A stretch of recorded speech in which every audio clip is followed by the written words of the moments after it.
YouTube shorts algorithm exactly काम कैसे करता है, आखिर क्यों एक शॉर्ट पर अचानक से बहुत व्यूज आते हैं बट फिर उसका ग्राफ फ्लैट हो जाता है, कौन से ऐसे मेट्रिक्स हैं जिनसे ये डिसाइड होता है कि एक शॉर्ट पर मिलियंस में व्यूज आएंगे या फिर वो फ्लॉप होगा, एंड फाइनली क्या आपको सेम चैनल पर शॉर्ट्स एंड लॉन्ग वीडियोस बनाने चाहिए या फिर it will kill your channel. इन सारे क्वेश्चंस का आंसर इस वीडियो में मिलेगा and it's going to be really fun. Let's begin.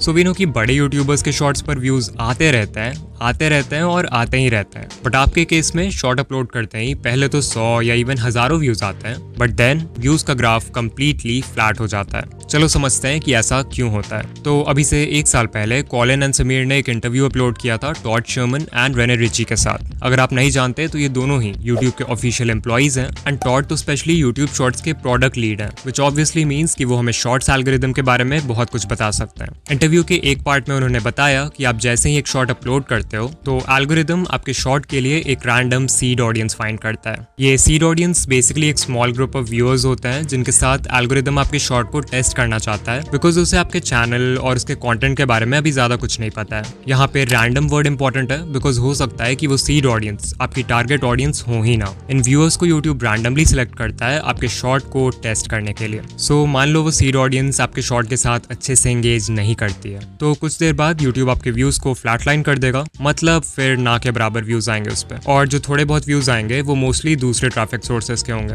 वही मान लो अगर बाय चांस वो सीड ऑडियंस आपकी एक्चुअल टारगेट ऑडियंस निकलती है एंड ऑल्सो आपका कंटेंट भी बहुत अच्छा है, तो नेचुरली वो व्यूअर्स आपके शॉर्ट के साथ अच्छे से एंगेज करेंगे। इससे फिर एल्गोरिदम को एक पॉजिटिव सिग्नल जाएगा एंड वो और व्यूअर्स को फाइंड करेगा जो कि सीड ऑडियंस से मैच करती है। अगर इन नए ग्रुप ऑफ व्यूअर्स ने भी आपके शॉर्ट के साथ पॉजिटिवली रिएक्ट किया तो फिर वो शॉर्ट और पुश होगा and basically this will keep on repeating. So अब आपको समझ आ रहा होगा कि शॉर्ट्स का एल्गोरिदम एग्जैक्टली काम कैसे करता है। ऑलमोस्ट हर शॉर्ट क्रिएटर का यही क्वेश्चन रहता है कि अगर हमारा शॉर्ट पहले अच्छा परफॉर्म कर रहा था तो फिर यूट्यूब ने उसके व्यूज एकदम से रोक क्यों दिए। यू हैव टू अंडरस्टैंड कि लॉन्ग वीडियोस और शॉर्ट वीडियोस के एल्गोरिदम्स ना ही सेम है और ना ही हो सकते हैं। In case of long form videos एक व्यू का मतलब होता है कि व्यूअर ने इंटेंशनली चूज किया था कि उन्हें वो वीडियो देखना है। हाउएवर शॉर्ट्स के केस में ऐसा नहीं होता क्योंकि यहाँ पर हमारे पास होता है शॉर्ट्स फीड जहाँ पे थंबनेल का कॉन्सेप्ट नहीं हो सकता। इसका मतलब अगर एल्गोरिदम को जानना है कि आपकी वीडियो अच्छी है या नहीं तो उसके पास सिर्फ एक ही रास्ता है और वो है एक initial group of random viewers को आपकी वीडियो दिखाना जिसे हम सीड ऑडियंस बोलते हैं। सो अगर ये एल्गोरिदम का कॉन्सेप्ट थोड़ा भी क्लियर है देन नेक्स्ट क्वेश्चन जो आपके मन में आएगा वो ये होगा कि कौन से इंपॉर्टेंट मेट्रिक्स हैं जिससे यूट्यूब डिसाइड करता है कि आपके शॉर्ट ने अच्छा परफॉर्म किया है और अब उससे सीड ऑडियंस के अलावा भी और लोगों को दिखाना है। लाइक लॉन्ग वीडियोस के केस में CTR होता है, AVD होता है, तो शॉर्ट्स के केस में हमें किन चीजों पर फोकस करना है। जो पहला मेट्रिक है उसे कहते हैं how many chose to view. Just like long videos में हमारे पास CTR होता है, शॉर्ट्स फीड में हमारे पास है how many chose to view metric, also known as viewed versus swiped away.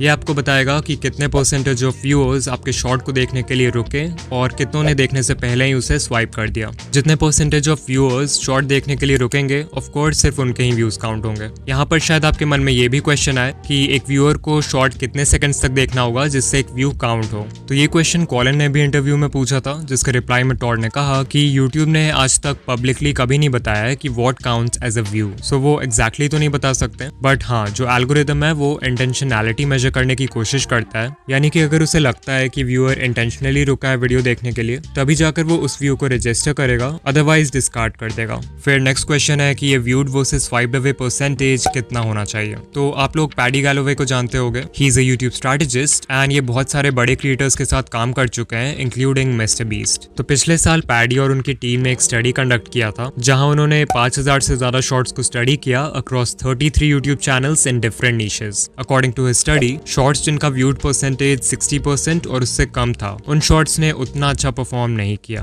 जो बेस्ट परफॉर्मिंग शॉर्ट्स थे जो बहुत वायरल हुए उनका व्यूड परसेंटेज ऑन एवरेज 70 से 90% के बीच में था। अगेन ये सिर्फ एक स्टडी है so I recommend you to not obsess over these numbers, but हाँ इससे एक रफ आइडिया ले सकते हैं कि अगर आपका व्यूड परसेंटेज 80% या फिर उससे ज्यादा है then there is a high chance कि आपका शॉर्ट वायरल होगा। इवन मैंने पर्सनली जितने भी वायरल शॉर्ट्स का एनालिटिक देखा है उन सबका व्यूड परसेंटेज 75 के ऊपर रहता है। नाउ आई नो कि मैक्सिमम क्रिएटर्स जो इस वीडियो को देख रहे हैं उनका viewed versus swiped away ratio इतना अच्छा नहीं है, तो अब समझते हैं कि इस नंबर को इम्प्रूव कैसे करें। So as I said long videos के केस में हमारे पास है CTR, वैसे ही शॉर्ट्स के केस में CTR का इक्विवेलेंट है how many chose to view. जब हमें CTR इंप्रूव करना होता है तो हम वर्क करते हैं वीडियो के टाइटल और थंबनेल पर, यानी कि वो चीज जो व्यूअर्स सबसे पहले देखते हैं। सो अगर शॉर्ट्स की बात करें तो कौन सी ऐसी चीज है जो व्यूअर्स सबसे पहले देखते हैं?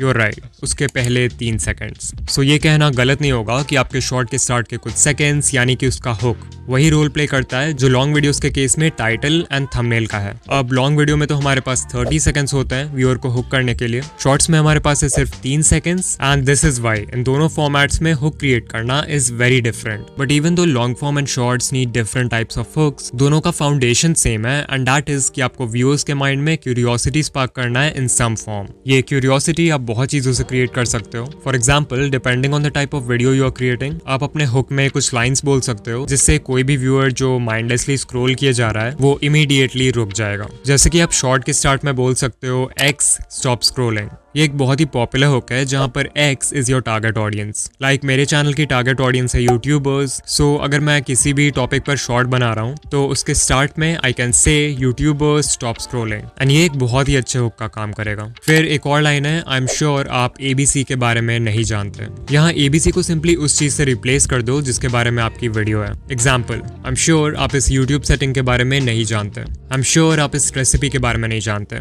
आई एम श्योर आप इस नए माइनक्राफ्ट अपडेट के बारे में नहीं जानते। बट जरूरी नहीं कि आप लोगों को कुछ बोल कर ही हुक करो, बिकॉज जितना पावरफुल एक लाइन होता है व्यूअर्स का अटेंशन ग्रैब करने के लिए, उतना ही पावरफुल होता है एक इंट्रीगिंग विजुअल। इस पेंटिंग शॉट को देखो, इसमें आर्टिस्ट ने कैनवस के ऊपर बहुत ही अनयूजुअल वे में कलर्स को पोर किया है। बट शॉट में कुछ सेकंड्स और आगे जाओगे तो यू विल सी कि आर्टिस्ट ने पूरा कैनवस ब्लैक पेंट कर दिया। अब अगर आर्टिस्ट चाहता तो नॉर्मली भी कैनवस को पूरा ब्लैक पेंट कर सकता था, बट शॉट के फर्स्ट फ्रेम में कलर्स को ऐसे स्पेशल वे में रखने से व्यूअर्स के माइंड में क्यूरियोसिटी क्रिएट होती है कि ये पेंटिंग क्या है, आगे क्या बनने वाला है एंड सो ऑन, जिससे वो हुक हो जाता है। फिर कल ही शॉर्ट स्क्रॉल करते वक्त I came across this food channel. इसकी जो क्रिएटर है वो अपने ऑलमोस्ट हर शॉट को स्टार्ट करती हैं by tossing ingredients in the air and catching it. अब आई डोंट नो कि वो ये इंटेंशनली करती हैं या नहीं, but this is a great way to create a visual hook. लेकिन अगर आप सच में अपने शॉर्ट्स वायरल करना चाहते हो तो सिर्फ हुक क्रिएट करना is not enough. You also need a good audience retention. जब हम लॉन्ग वीडियोस बनाते हैं तो YouTube का फोकस होता है वॉच टाइम पर,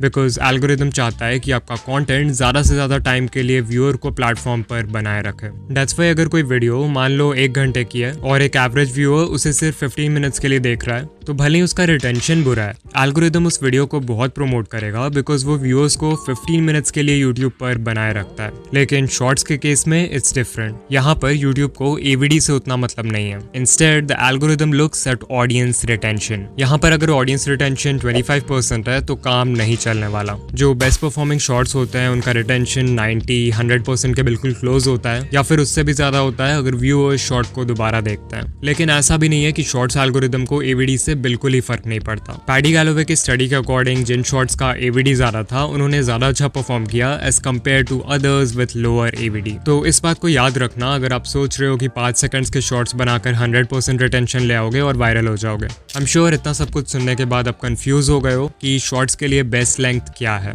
क्या हमें 10 से 15 सेकंड्स के छोटे शॉर्ट्स बनाने चाहिए जिस पर आराम से अच्छा रिटेंशन आ जाए, या फिर पैडी के स्टडी के अकॉर्डिंग लंबे शॉर्ट्स बनाने चाहिए? तो इसका आंसर मैं भी वही दूंगा जो यूट्यूब के एम्प्लॉयज ने दिया, एंड दैट इज कि आप उस लेंथ का शॉर्ट बनाओ जो आपकी स्टोरी से अलाइन करे। कुछ नीशेज ऐसे होंगे जहां पर क्विक इंस्टेंटली रिवॉर्डिंग शॉर्ट्स काम करते हैं, वहीं बाकी नीशेज में आप स्टोरी टेलिंग का यूज करके एक नैरेटिव आर्क बिल्ड कर सकते हो जहां बिगनिंग, मिडिल, एंड हो और ज्यादा लंबे शॉर्ट्स बना सकते हो। सो या यूट्यूब शॉर्ट्स के लिए बेस्ट लेंथ वो है in which you can perfectly deliver your content. And कुछ कमेंट्स आ रहे हैं फ्रॉम पीपल सेइंग कि भाई क्या हमें शॉर्ट्स और लॉन्ग दोनों सेम चैनल पर अपलोड करना चाहिए कि नहीं। तो चलो इस टॉपिक को भी कवर कर लेते हैं। Should we upload shorts and long videos on the same channel? जब यूट्यूब देखता है कि कोई व्यूअर शॉर्ट्स फीड में आपके शॉर्ट्स को कंसिस्टेंटली एंजॉय कर रहा है तो एल्गोरिदम उस व्यूअर के होम पेज पे आपके लॉन्ग फॉर्म वीडियोस को भी दिखाने लगेगा। अब देखो, जरूरी नहीं कि जो व्यूअर्स आपके शॉर्ट्स देखते हैं उन्हें आपके लॉन्ग फॉर्म वीडियोस में भी इंटरेस्ट हो। इनफैक्ट मोस्ट केसेस में वो व्यूअर्स आपके लॉन्ग वीडियोस नहीं देखने वाले हैं बिकॉज शॉर्ट व्यूअर्स का अटेंशन स्पैन भी छोटा होता है एंड फुल लेंथ वीडियो से उन्हें वो क्विक डोपामिन हिट नहीं मिलेगा जिसकी उन्हें आदत है and this is a problem because जब ये शॉर्ट व्यूअर्स आपके लॉन्ग वीडियोस पर क्लिक नहीं करेंगे तो उनका CTR नेगेटिवली इफेक्ट होगा या लेट्स से उन्होंने उस वीडियो पर क्लिक कर भी दिया तो वो बहुत ही जल्दी वीडियो बंद कर देंगे बिकॉज उन्हें इसकी आदत नहीं है। एग्जाम्पल के लिए आप इस चैनल को देखो, Jake Fellman, he has 23 million subscribers. जहां इनके शॉर्ट्स पर कंसिस्टेंटली मिलियंस ऑफ व्यूज आते हैं, लॉन्ग वीडियोस पर मुश्किल से 20 के व्यूज कंप्लीट हो पाते हैं। Another channel is Dan Rhodes with 26 million subscribers, जहां इनके मोस्ट पॉपुलर शॉर्ट पे 800 मिलियन व्यूज हैं। The most viewed long form video only has 500 K views. और यूट्यूब पे ऐसे कितने सारे चैनल्स के एग्जांपल्स मिल जाएंगे जिनकी एक स्प्लिट ऑडियंस है। So what is the conclusion? Shorts के लिए एक सेपरेट चैनल बनाना चाहिए, राइट? हाँ, अगर मैं होता तो एक दूसरा चैनल ही बनाता एंड मेरी पर्सनल एडवाइस यही होगी कि आप भी एक दूसरा चैनल बनाओ। लेकिन इसका मतलब ये नहीं है कि सेम चैनल पर लॉन्ग और शॉर्ट्स एक साथ डाल के ग्रो करना इम्पॉसिबल है। बहुत सारे चैनल्स हैं जो ऐसा करते हैं, for example daily dose of internet, and they are fairly successful. You can see इस चैनल पर लॉन्ग वीडियोज और शॉर्ट्स दोनों पर ही कंसिस्टेंटली मिलियंस ऑफ व्यूज आते हैं। The secret behind this is simple, इनके शॉर्ट्स और लॉन्ग वीडियोज दोनों को देखकर सेम फीलिंग आती है। इनफैक्ट इस चैनल के लॉन्ग वीडियोस एक तरह से शॉर्ट्स के कॉम्पाइलेशन जैसे हैं, so they are like extended version of the shorts. More importantly इनके लॉन्ग वीडियोस की लेंथ भी उतनी बड़ी नहीं है, सो शॉर्ट्स व्यूअर्स जो इंस्टेंट डोपामिन के लिए आते हैं वो भी इस पे क्लिक कर देते हैं। And so if you want to upload shorts and long videos on the same channel, then आप यहाँ से कुछ लेसन्स ले सकते हो। नंबर 1, आपके शॉर्ट्स और लॉन्ग वीडियोस दोनों का कंटेंट सेम होना चाहिए। नंबर 2, लॉन्ग वीडियोस और शॉर्ट्स दोनों की वाइब सेम होनी चाहिए। दिस मीन्स आपके वॉइस ओवर का तरीका, एडिटिंग स्टाइल, लाइटिंग, कलर और जो ओवरऑल फील है वो सेम होना चाहिए। एंड नंबर 3, जो कि सभी के लिए पॉसिबल नहीं है बट अगर कर पाए तो बहुत अच्छा है, लॉन्ग वीडियोस की लेंथ छोटी रखो ताकि शॉर्ट्स व्यूअर्स के उन पे क्लिक करने के चांसेस इंक्रीज हो जाएं। ऑलराइट, सो आज हमने जाना कि शॉर्ट्स एल्गोरिदम एग्जैक्टली काम कैसे करता है एंड किस बेसिस पे एक शॉर्ट वायरल होता है। अब अगर आप जानना चाहते हो कि कैसे स्टेप बाय स्टेप एक वायरल शॉर्ट बनाते हैं, एंड या मैं आपसे किसी और वीडियो में मिलूंगा। बाय।